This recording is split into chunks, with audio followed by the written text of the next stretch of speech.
Okay, good afternoon, everyone, and welcome. I'm Dr. Jennifer Pfeifer, professor in the Department of Psychology at the University of Oregon and co-director of the National Scientific Council on Adolescence. Thank you all for being here.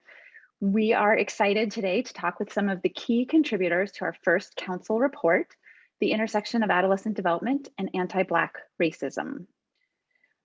So just a few things about setup. We'll leave time for questions in the last 15 minutes of the webinar. You can add your questions through the Q&A function throughout the discussion. We'll get to them towards the end. The panel discussion is being recorded and it will be available on the Center for the Developing Adolescent website after this session. For those of you who don't know us, the National Scientific Council on Adolescence, or NSCA, is a group of researchers from organizations across the US with expertise in the science of adolescent development, including neural, biological, cognitive, social, clinical, educational, public health, and cultural perspectives on adolescence.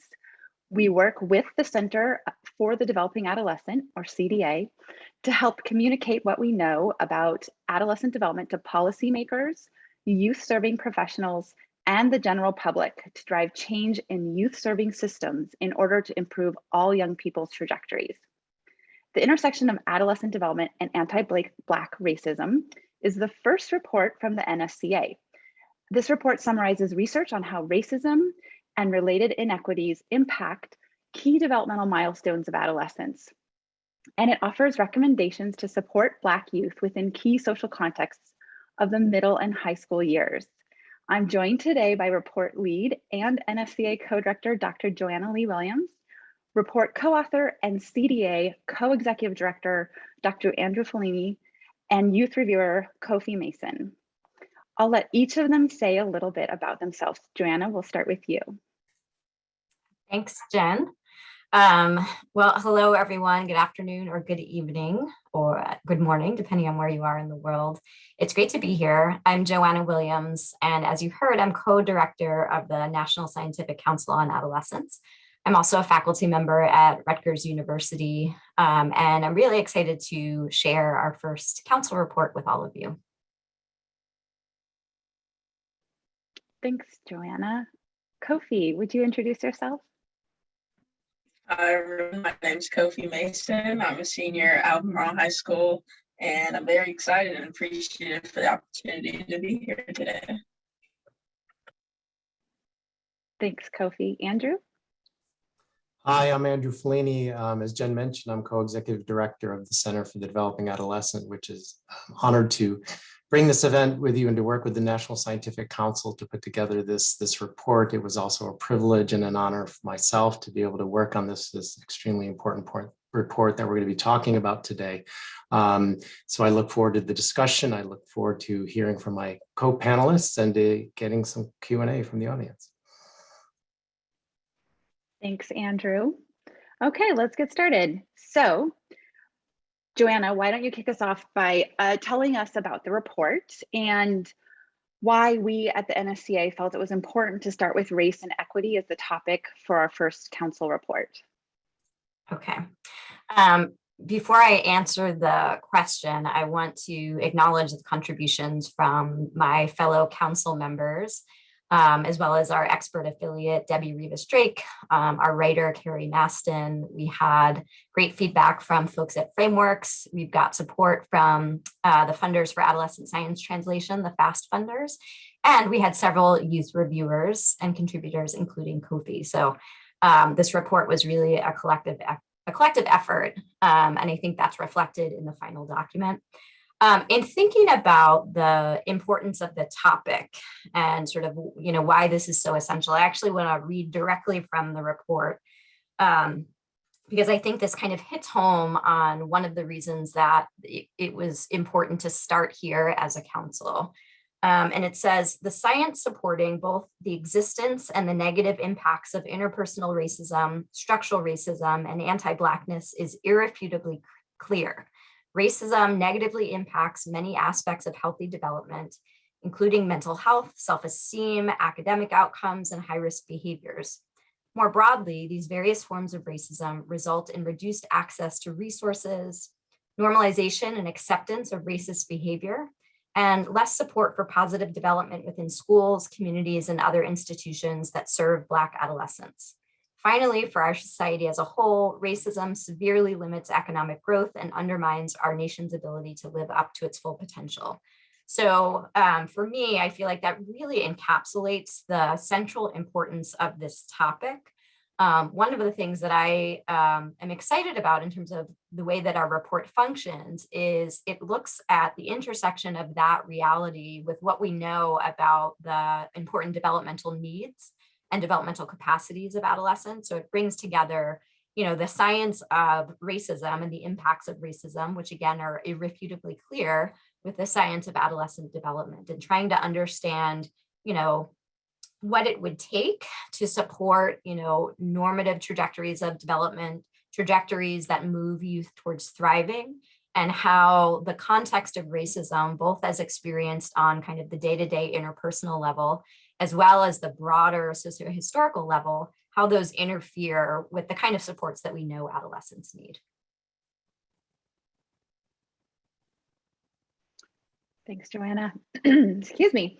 Actually, I would love to turn it over to you, Kofi, and hear a little bit about why it was important for you to participate when you were invited to contribute to the development of the report. Well, in writing a report, developing anything about young people, I think the most important thing to do is actually bring the table and hear our input. And in the review, I heard a lot of great things and wanted to add my perspective and that of other students and youth, and just wanted to make sure it's present throughout the entire process. So when I was invited to speak at the panel, I jumped right on it. We are so grateful that you did, to you and the other youth reviewers as well. Andrew, do you want to add anything from the perspective of the Center for the Developing Adolescent about why this was important, or why you're excited to see this as our first report from the NSCA? Sure. I think I would just sort of echo what Joanna had to say. I don't know if I have anything to add other than to say that, our mission as a center is to translate and disseminate the developmental science of adolescence. And what's very critical and exciting, and also raises the importance of this issue, is that there is a tremendous amount of developmental science that speaks to these issues of anti-Black racism and how they intersect with the fundamentals of adolescent development. The time is right for us to put this out there for people to know that this is a science-backed body of evidence that we can really act upon. And so we're excited to support that. And we feel like it's a very important way to start, as Joanna had pointed out. Thanks, Andrew. Well, I think diving further into the report, we place this in the context of adolescent development more broadly. Andrew, let's go back to you. What are some of the kinds of developments that are happening in the adolescent years that we focus on? Sure. I think what's nice about the report, and what sort of reflects a lot of the way we're trying to approach things at the center, is that we should start with the core developments of adolescence. What are the fundamental developmental tasks of adolescence? What are the milestones, and what do they need in order to accomplish those milestones? I mean, as many of us know, the years between age 10 and 25 mark a period of remarkable growth, remarkable development and learning. And what we're really trying to do is to discover things about ourselves and to adapt to the world around us. The report focuses on two pairs of key developmental milestones. They include identity and belonging, and agency and exploration. For identity and belonging, forming our sense of identity and belonging is a key pair of developmental milestones, because we're establishing our views of ourselves and we're figuring out our place in the world. For agency and exploration during these years, these are important developmental milestones because they help us to become more self-sufficient and to explore beyond the world, beyond our family and our community of origin. So what's key about this is that in order to achieve these developmental milestones, as Joanna had alluded to, we have a number of fundamental developmental needs that need to be met and provided by the environments around us. These include safe and satisfying ways to explore the world. They include real-world scenarios in which we can build problem-solving and decision-making skills. They include avenues to develop a sense of meaning, a sense of identity and a sense of purpose by contributing to our peers, our families and communities. We need spaces to safely try, fail, try again, fail again, and try again, and to keep going. And finally, we need warmth and support from parents and other caring adults to navigate what's going on during the adolescent years. These are exactly the opportunities and experiences that can be compromised by institutional and interpersonal racism, particularly anti-Black racism. Not having the resources, the experiences, and the opportunities to meet these needs. Thanks, Andrew.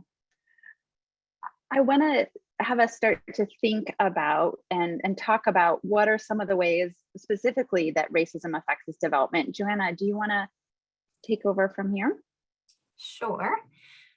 So let's start with identity development. As Andrew said, adolescence is a time where young people are, whether consciously or not, are often diving into questions like, who am I? Where do I fit in? Who do I want to be? How do I see myself? How do others see me?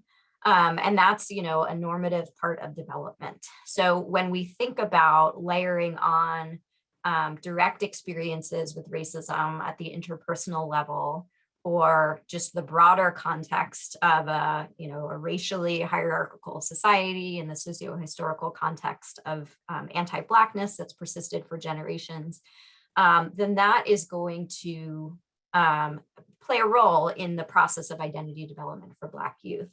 I think the complexity of identity exploration intersecting with the complexity of messages that Black youth receive about who they're allowed to be, how they might be restrained or constricted in terms of identity options, how they're portrayed in the media, with their growing cognitive abilities and the ability to kind of detect nuance and to understand issues of power and opportunity. All of that is going to factor into the process of meaning making about oneself. So I think there is an important starting place.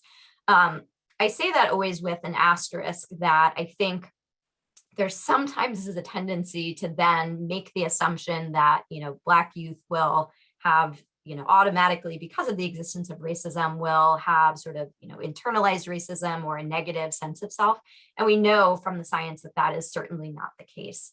But the fact that, you have to contend with, again, ranging from media to day-to-day experiences, online in the context of peers, the fact that you have to contend with, knowledge about stereotypes about your group can, just add to the challenges of figuring out who you are. So I think that context can create challenges. It creates opportunities too. So we can think about opportunities for resilience.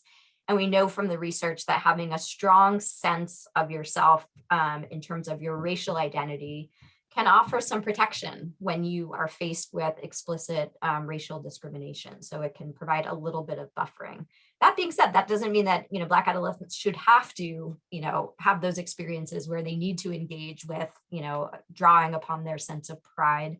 But we do know that it can be an important source of strength. I think some of the other issues related to identity have to do with, again, how Black youth are treated, particularly in the context of adults that they interact with. So in school settings or in community settings, there tends to be in our society a process of what we refer to in the report as adultification, where Black youth are often seen and treated as older than they are. Starting from the younger ends of adolescence. So that becomes problematic too when, if you're at a point where you're 12 or 13 years old and you have the, the normative, cognitive, and socio-emotional sort of capacity of a 12 or 13-year-old, but people are viewing you as if you're 16 or 17, then that conflict can create challenges. And oftentimes it leads to misinterpretations of behaviors by adults that have negative impacts on Black youth. Similarly, when we think about agency, opportunities to explore and to make mistakes can be hampered by contexts in which, there are sort of these automatically triggered negative stereotypes about Black youth and what their intentions are and what their behaviors might mean.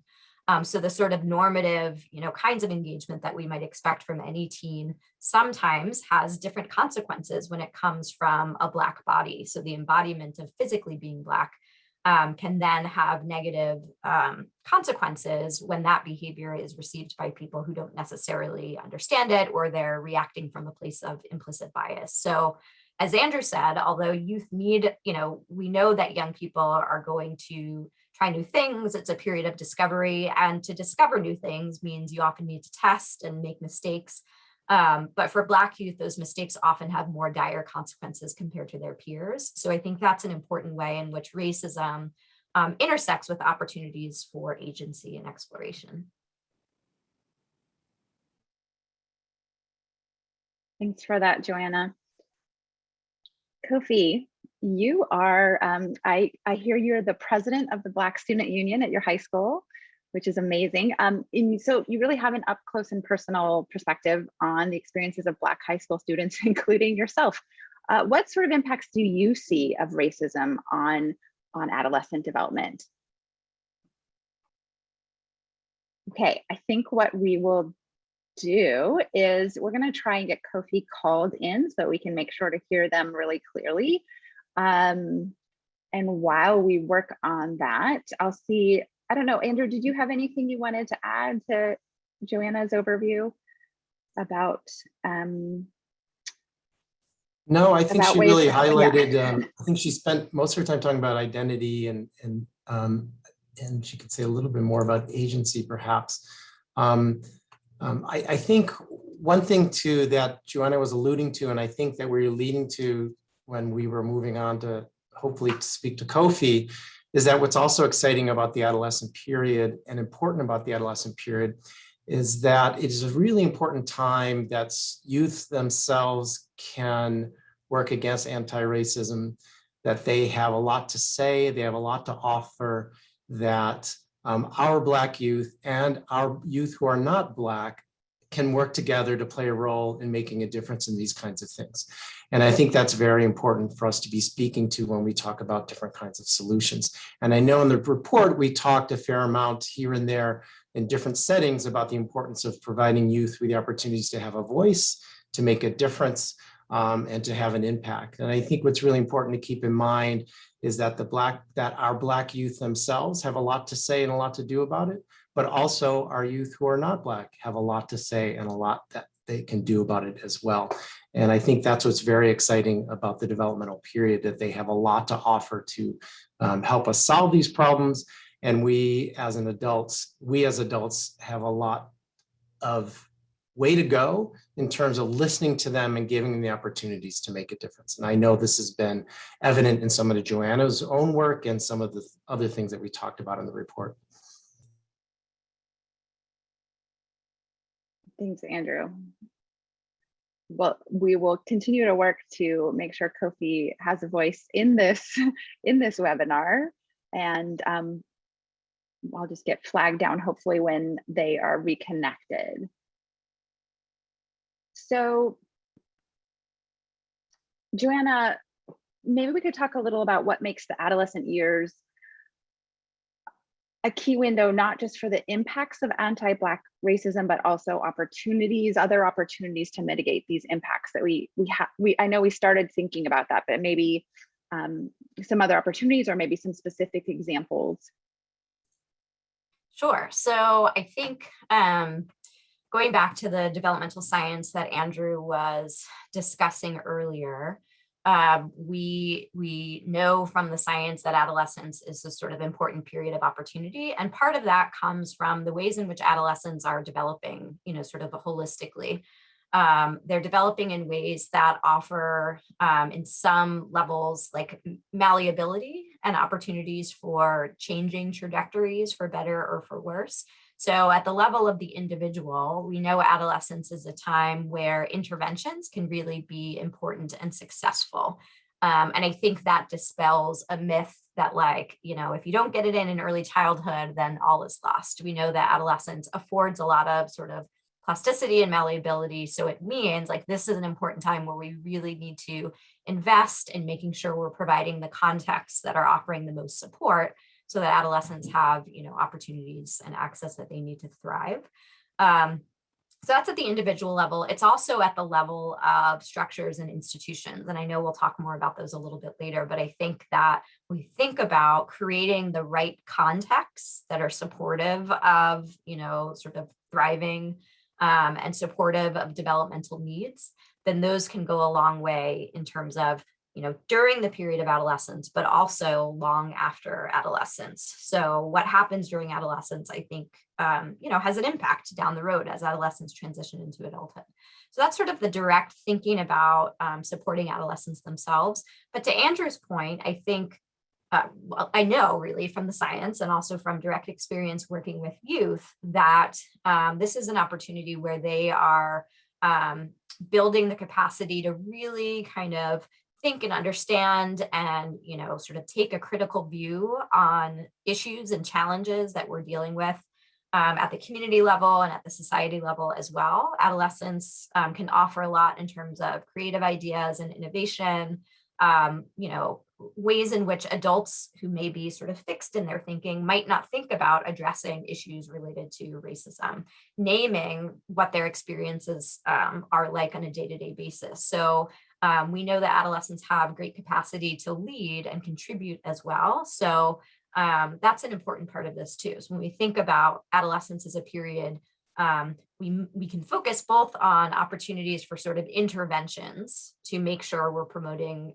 positive trajectories, but also opportunities for contributions and really capitalizing on the fact that adolescents have a lot to contribute and can really sort of push us to make important changes.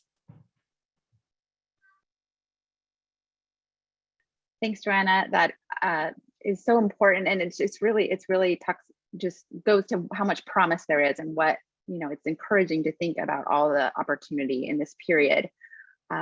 We think that Kofi has been able to reconnect, so I will circle back a little bit to the question to try and get their perspective again, just sort of this personal perspective on the experiences of Black high school students and how racism affects development. Okay, Kofi, I think we've got you by phone. I don't know if you've been hearing all of this, but we're really looking forward to hearing your perspective on the experiences of Black high school students.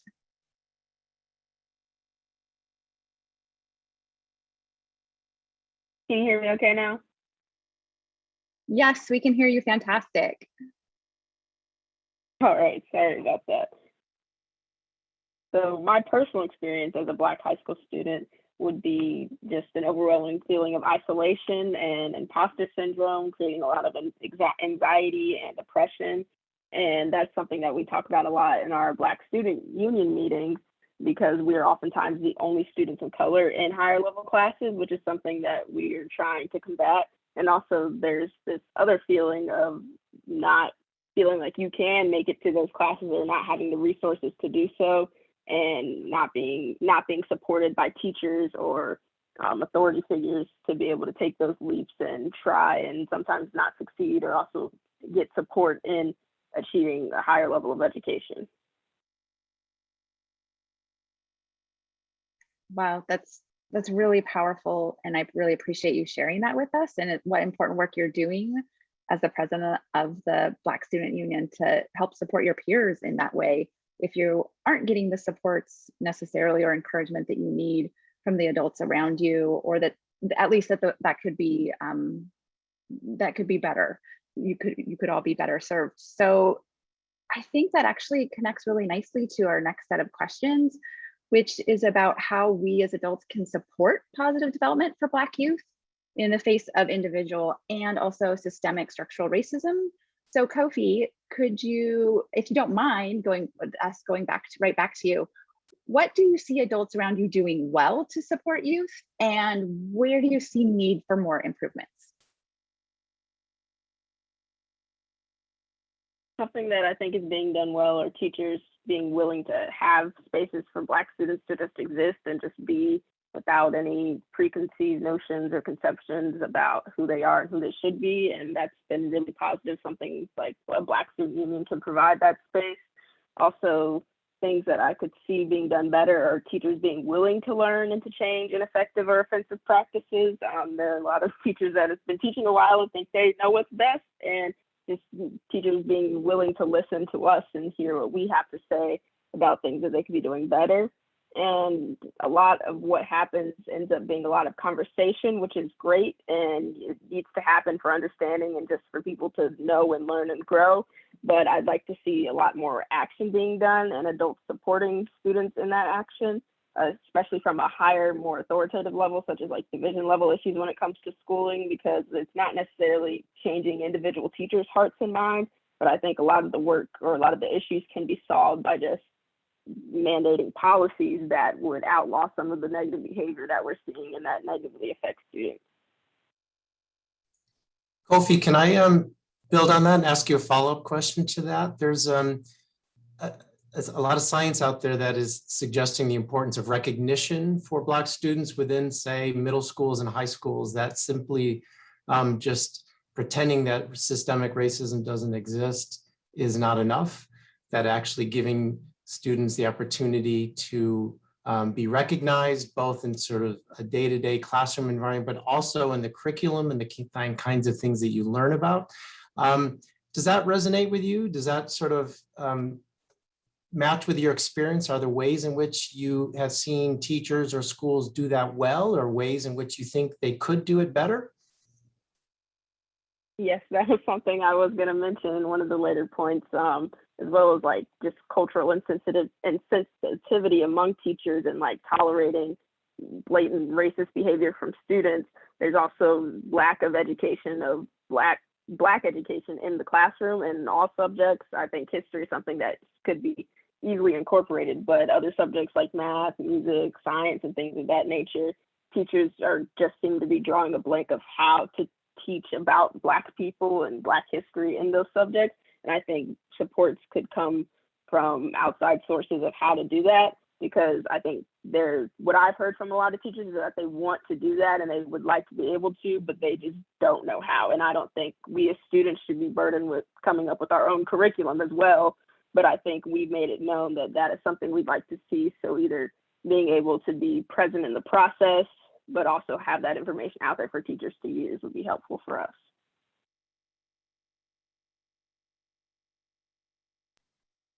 Yeah, that's great. Great question. And thanks for really making that palpable to us, Kofi. Joanna, do you want to add anything about, from the perspective of the report, what we're sharing about how adults can support positive development for Black youth? Sure. So I think Kofi identified a number of really important actions, and we might think about these both in terms of like individual and interpersonal things. You know, there's like teachers have some agency in schools, and, you know, school leaders as well. And then we also might think about like, what does that mean for adults who have opportunities to create and change policy? I want to start actually, or backtrack a little bit and just tell a quick story. I often use this anecdote in my classes, but as you were asking about curriculum, Andrew, it made me think about this particular anecdote. And Kofi, this actually happened in your school district because as many on the call might know, I was at University of Virginia and living in Albemarle County for many years before I moved up to Rutgers. But in any case, I had some adolescents come to one of my classes at University of Virginia. They were doing a panel discussion, and they were mostly adolescents of color. And a Black female adolescent was talking about how much she loved the opportunity to take a new course on ethnic studies that was being offered at her high school. And so one of the students in my class who were pre-service teachers asked her, you know, why do you like this course? And she compared it immediately to her current history class. And she said, you know, in my regular history class, and she was in 10th grade at the time, she said, you know, up until now, it seems that when we talk about Black people, it's always about slavery. And so she was talking about how in ethnic studies, she was finding out a lot more about like the rich cultural heritage of the African diaspora, cultural traditions, and it wasn't limited to kind of either a focus on enslavement or a focus on kind of a narrow band of history, oftentimes around the, like the 1960s civil rights movement. So that's part of the story. She was sort of, that she had this new opportunity to really think differently about herself and see herself differently. But going back to the consequences that sometimes happen for Black youth, she also said that she asked her history teacher, why when we learn about Black people, is it always about slavery? So after the panel discussion, I was having lunch with the students and their teacher, and I asked her, what did your teacher say when you asked that question? And she said, my teacher kicked me out of class. So that question was interpreted as being disrespectful to the teacher, as sort of, got presented or received as this student is challenging, my authority or what have you. So when we think about opportunities for identity exploration and agency, to me, like a student asking a question about the curriculum is a beautiful question. It's like this wonderful opportunity to really, have the entire class engage in thinking critically about what they're learning. But coming from a Black student, it was received as a disciplinary infraction. And I think that's the kind of thing that we talk about when we try to understand how racism intersects with day-to-day opportunities for identity exploration and agency. So when I think about opportunities for adults, I would like to suggest that adults who are educators working with students, think about those little moments that are these beautiful questions that become opportunities to really support young people's opportunities to learn more about themselves. And that's not necessarily only about, for Black youth, only about their racial identity. There's a lot of identity development that happens during adolescence. Black youth, like any other youth, like to see themselves in multiple complex ways. But I think supporting that and understanding that, again, that comes with, testing and, trying things out. In the report, we also, and I know we're going to talk about context a little bit more later, but we speak to families and, parents and other adult caregivers of youth. I think adults have to be prepared to have conversations with young people about race and racism, which means, taking time to practice and learn so that when you're confronted with a question or you hear, from a young person in your life about an experience they've had, you're ready to sort of listen and provide support. And I think that, can really go a long way. These questions or these conversations can be challenging. And I think young people, especially Black adolescents, many of them that I know have sort of moved beyond the, I don't want to talk about this to like, why shouldn't we be talking about this? This is something that everybody should be prepared to engage in conversations about. So I think at that sort of the level of the individual adult, being ready and willing to have these conversations can go a long way.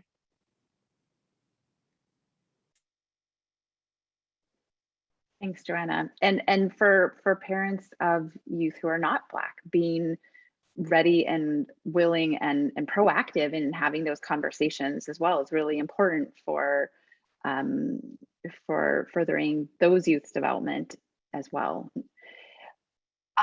So as you mentioned, the report focuses or sort of breaks down the recommendations across several key contexts. So in doing so, actually, Andrew, maybe we could turn to you just sort of as a general point. Can you talk about what these key contexts are for adolescents and why it's important to think in terms of multiple contexts? Sure. I'll just say a couple quick things and we'll turn it over because so we have time to talk about each context a little bit. Our report breaks down what happens in different settings of adolescents' lives and how we can improve those settings of adolescents' lives. We talk about family, we talk about school, and we talk about community and friends. The reason why it's important to think about multiple contexts is actually quite simple and straightforward, is that adolescents don't just live their lives in one context, they live in multiple contexts. And there's a lot of science about how these contexts interact with one another, conflict with one another, support one another. And we really need to think about this as a system of contexts in which adolescents will traverse in their daily life. So for example, we spent some time talking about schools already, but schools cannot do everything. Adolescents don't spend their time only in schools. They spend their time increasingly in communities and increasingly with friends in a myriad of ways, both online and offline. And we need to support families in their efforts to help raise their children in American society. The other thing that I think it's important to be thinking about is sometimes these contexts are going to conflict with one another, and that's important for us to be thinking about. So I think Joanna just highlighted this issue of the student in her class when she talked about, raised an issue in the classroom and the school just kicked her out of the class, or her teacher kicked her out of the class. I'm guessing that that was a radically different message than she was receiving at home. And that's a conflict between settings, and we need to be thinking about that. And the other thing, the other value of thinking about multiple settings is to think about what are the common themes across settings that are important for us to be thinking about for adolescents. And as we get into these specific settings a little bit more in our time remaining, what's really remarkable is that these common themes include respect, they include opportunities for status, they include opportunities for social support for our Black youth, and actively involving all of our youth, Black and other ethnicities, in emphasizing these themes of status, respect, and support. They may look differently in each setting, but there's a very common theme across these settings, and they really reflect the key developmental needs that all of our adolescents have. Thanks, Andrew. Joanna, I know you've talked about some of the recommendations in some of these contexts. Do you want to flesh out the recommendations for the other contexts that we haven't focused as much on yet? Sure. So I'll start with peer settings. And, we know developmentally that peers are like of central importance to adolescents. And on the one hand, peers can provide an opportunity for kind of affirmation and, feelings of safety and connection. For Black youth, the peer context can also be a place where, young people experience racial discrimination. And that can happen sort of live and day-to-day interactions, and it can also happen online. So we address social media contexts as well. In thinking about the positive benefits offered by peer groups, I think Kofi actually gave a great example of how in your school, you sort of said it like, finally, they've allowed Black youth to kind of gather and have these sort of affinity spaces in ways in which, they're not sort of adult driven. And that's one of the recommendations we give to schools and community groups. So part of it is about, if you have the capacity to provide the space, then providing that space for Black youth to gather in affinity groups or to support just opportunities for peer connection.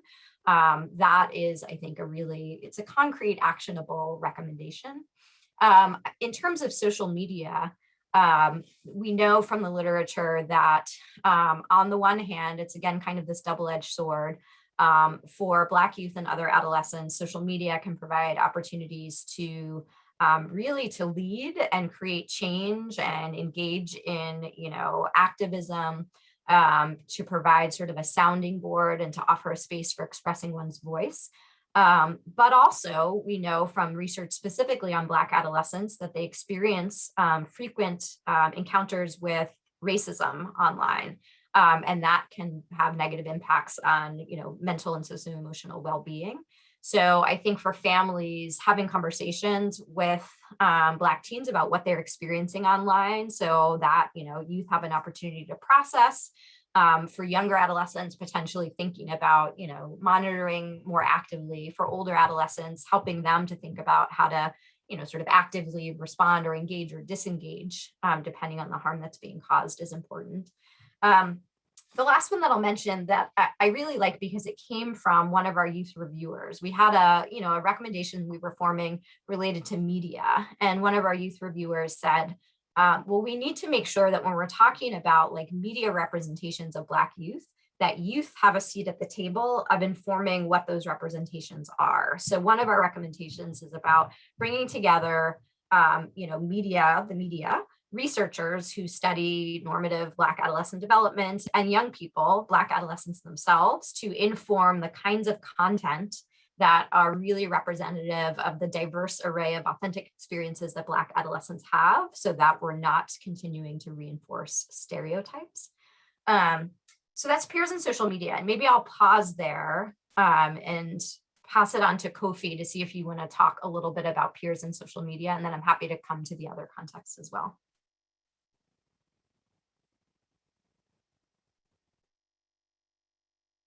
Yeah, what I was going to say about social media was basically what you were saying about how it can be a great incubator for change and action and creativity, but also a lot of hate and especially reminders of just how oppressed we are as a people, which can be very discouraging. So I think it's very important to see more positive and uplifting messages, and that can be more beneficial to producing change, is seeing that there is a community and village out there of people thriving and doing well, and seeing that is also a productive thing.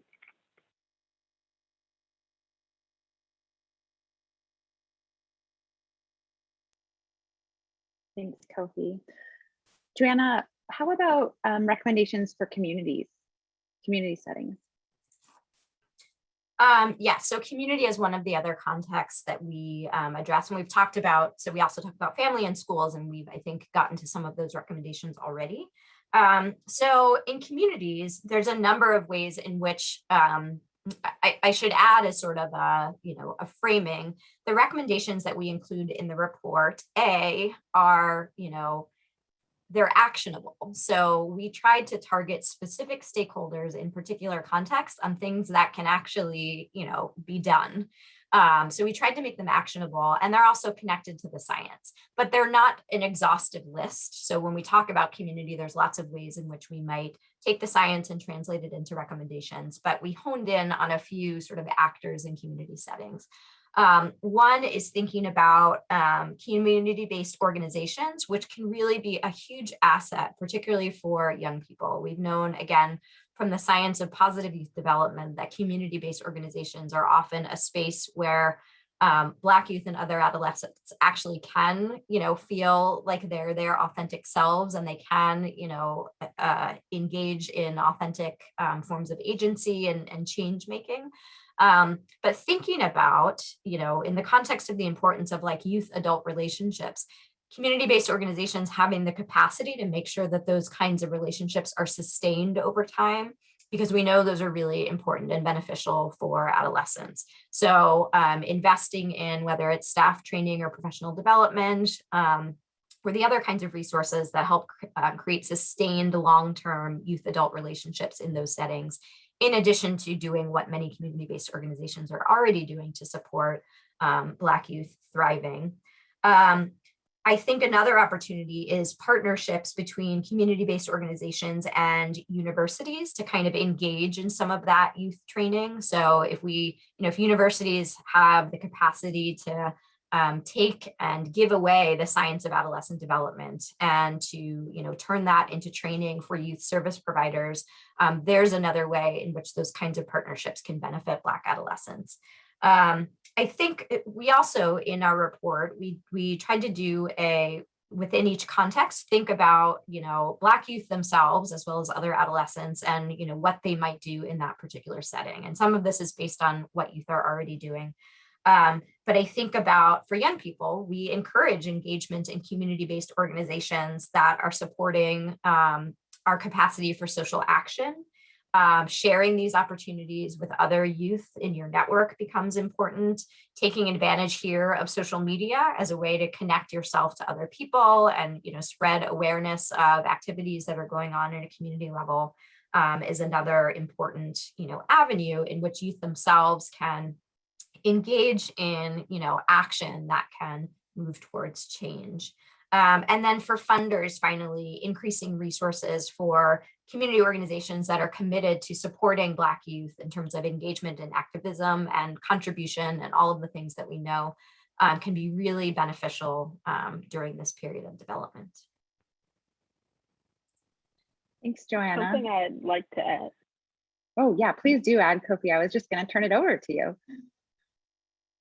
Something that I think is a non-starter, but also worth mentioning, is that just like the community organizations that are providing basic necessities for Black adolescents on a daily basis is something that's very vital, because you can't really begin to worry about some of these things or address some of the more pressing concerns if you don't have your basic needs taken care of. So I think that's something worth mentioning, but also that should be the basic thing. That's so important. Thank you for sharing that perspective. I was wondering if also, I know we talked a lot, you gave us some perspectives on schools, peers, community organizations. Was there anything you wanted to share about your perspective, sort of in the family context? I think preparing families and giving parents a space where they can kind of try out or practice these conversations is beneficial, because as young people, we often have a lot of questions that parents are not equipped or just don't have the time of day to comprehend or handle. So at home, they get shut down sometimes, and at school, it happens the same way. So giving families a space where they can feel confident, prepared to engage in these more difficult conversations is a helpful thing to help us feel more prepared and more confident that they'll be handled adequately. So we just feel like there's a safe space to talk about these things. Just to underline Kofi's point, that our fourth developmental scientist on our call, Kofi, you're just highlighting there's some really good science out there that's being done on this very issue. Some very good intervention work, a lot of prevention work. There's very good science to talk about this. And there are some very effective programs out there that can help parents to do this sort of thing. One of the contributors to our report, Debbie Rivas-Drake, has done a lot of work in this area as well. And I think we mentioned some of these things in the report. So thanks for highlighting this, Kofi. Okay, well, before we turn it over to Q&A from the audience, I just wanted to give Kofi actually one last chance. If there's anything else you want adults to know about the experiences of Black youth that you want to sort of tie this up with. Just as Black people, Black adolescents aren't a monolith. So there's a lot of perspectives to be heard from. And I would say just keep reaching out to lots of different people, because I am often someone that's called into the room a lot, but there are so many other students that can be heard from and have perspectives to share.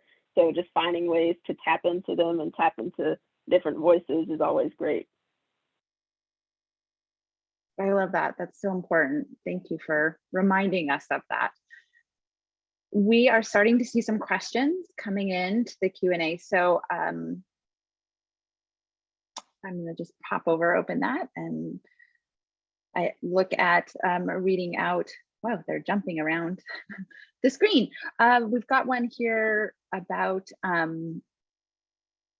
suggestions about how to ask Black youth sort of the most appropriate or sensitive ways about how racism and discrimination is affecting them. So any suggestions about how to increase their awareness and ability to cope with this?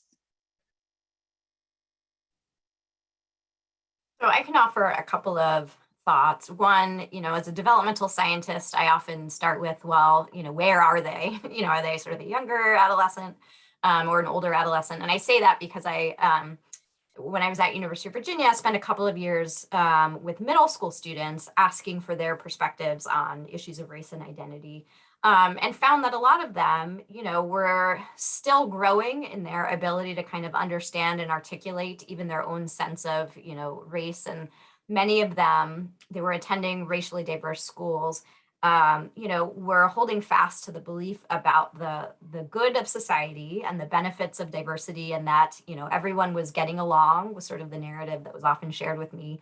But observations suggested otherwise. But part of that is, they're early on developing their abilities to be able to recognize issues of racial injustice, especially when they're a little bit more ambiguous or ambivalent. And then, there was a variation in terms of youth abilities to do that. So I think depending on where young people are developmentally, the nature of the conversation might look different. The other piece that I'll add, and then I'll get into some concrete suggestions, is that we need to remember, as much as I've talked about, the importance of positive racial identity, as Kofi just said, and we say this in the report as well, Black youth are really heterogeneous, very diverse group.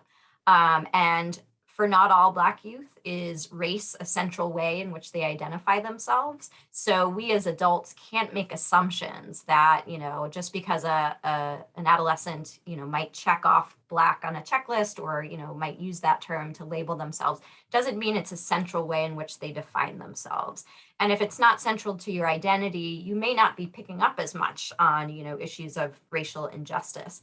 We know that youth who have a stronger sense of their racial identity tend to be more aware of issues of discrimination and injustice, which again can be, positive or negative depending on when you're dealing with it. So I think those kinds of questions need to be contextualized. I would think about, if you're an educator and you're trying to support youth in your classroom, think about questions you'd want to know from all youth about experiences of race and discrimination rather than singling out Black youth. And then also think about that question needs to come with knowing, again, assuming this is an educator, with knowing your student in the context of education. So that means asking other questions about the values that are important to them, what they care about most, so that you know them as people. Then, and you're creating sort of a secure enough relationship that you can ask them something personal about racism or discrimination. In a family setting, those questions can be more direct because typically there's a more intimate relationship between an adult caregiver and an adolescent. But it's okay. I think for parents, it's okay when your adolescent, might not want to answer right away. They might not have a way of answering or articulating, or they might have a lot to say, and you have to be prepared for all of those options. Development is not necessarily linear or even all of the time. So when a young person gains an awareness of race and issues of racial injustice can vary, and it happens along different timetables depending on the young person. I'd like to add that I think it's important to educate about different cultures and give people understanding of who they are, where they come from in positive lights, and providing that sense of self. And so education of just background and culture is a large part in that. And also making sure when affinity spaces are being built, not forcing them upon students. So just being there and hearing what the students themselves want to see and want to have. So I guess what I'm saying, reaching people where they are. If your thing is not to just run up and ask kids about race and gender and all that stuff, you're a librarian, talk about books, talk about things that interest the students, and talk about things that interest you, and make it less of a direct thing, because I think sometimes that can make students shy away, or it can seem as though you want to force this space upon someone rather than letting it happen. Thanks, Kofi. One of the questions submitted was also about whether churches can help implement some of the recommendations we outlined. Andrew, do you have thoughts about that? Sure, really quickly, as Kofi astutely pointed out, there's tremendous diversity among our Black youth and what's important to them and with what they identify with.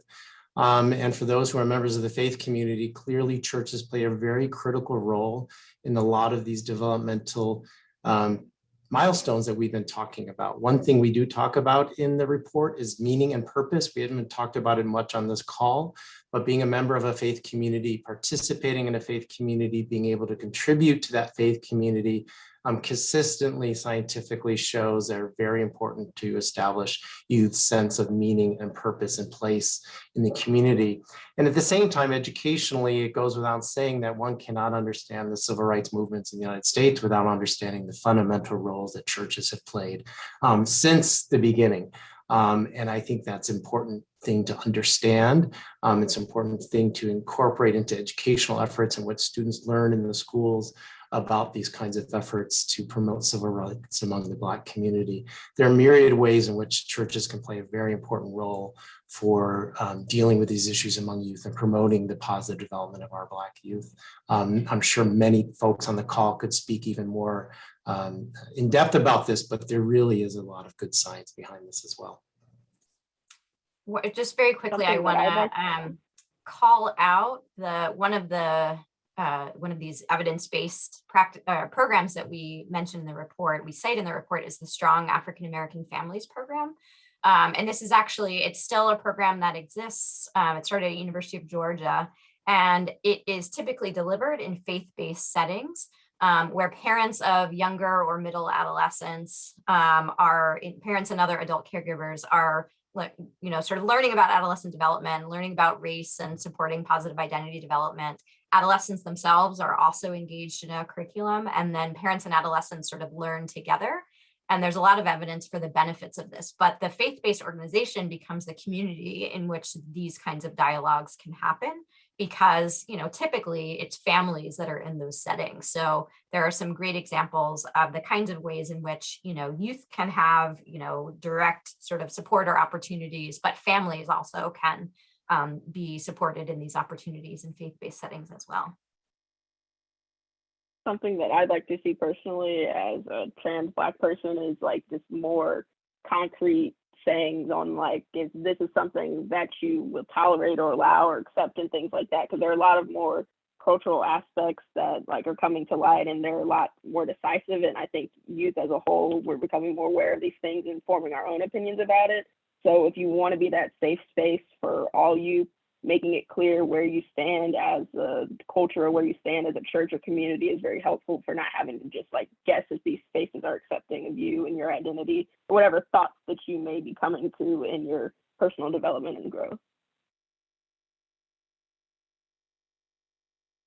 Kofi, I'm so glad you shared that. It actually partly goes to some of the other questions. There's some wonderful questions in the Q&A that we're running out of time and we won't be able to get to, but we can continue the discussion in future webinars to highlight some of the questions about how other settings can help and actions that that adults and youth in a variety of contexts can take.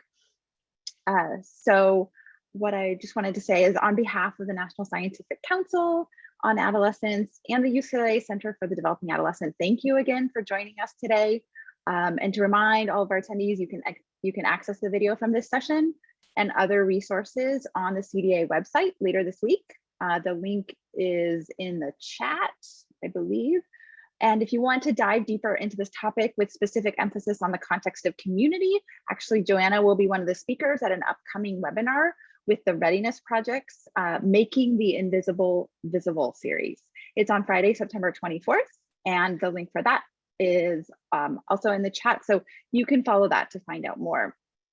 And we'll be sending an email with links to all the resources that have come up in our discussion today.